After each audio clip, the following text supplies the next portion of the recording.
The outpouring of love in Scotland had an equal but separate tone here in London today, where the new king was focused on the future of the Commonwealth and his subjects were focused on just catching a glimpse.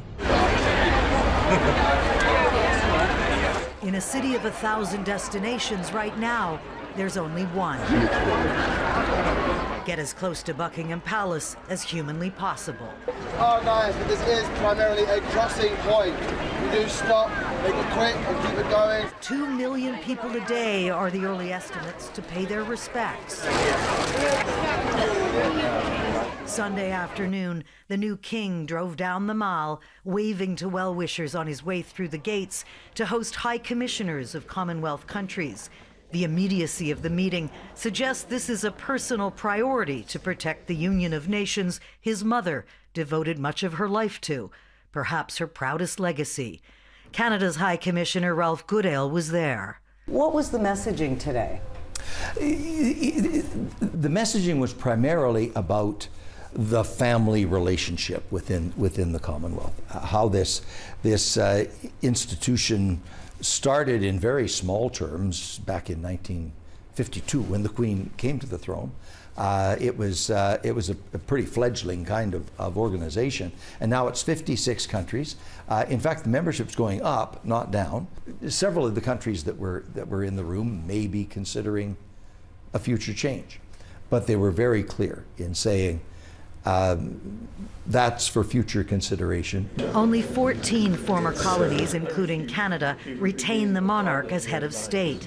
Antigua and Barbuda have now announced they'll hold a referendum on becoming a republic.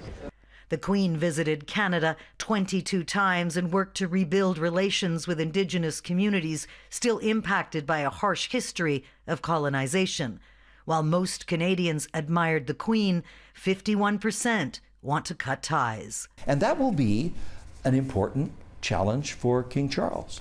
How does he use his personality to keep the Commonwealth together and keep it growing? It's an issue Jordan Morris, here on holiday, studied in political science at University of Toronto. You have to be able to see both sides of an argument, but I think it's definitely something that is part of our history as well, just as much as it's part of the UK.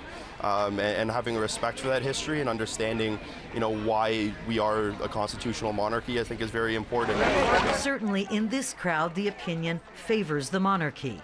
The royal family has been like a second family. Including Caroline Ojo, originally from the Commonwealth nation of Nigeria. It's a colorful union, and I hope that we don't break away, because there's many more things that we can do together. Yes, there's one side of it that is very negative. What is the side that is negative? The way people see how we have transformed from the years of imperialism into, being a commonwealth. And we have to really see what is really common in the wealth.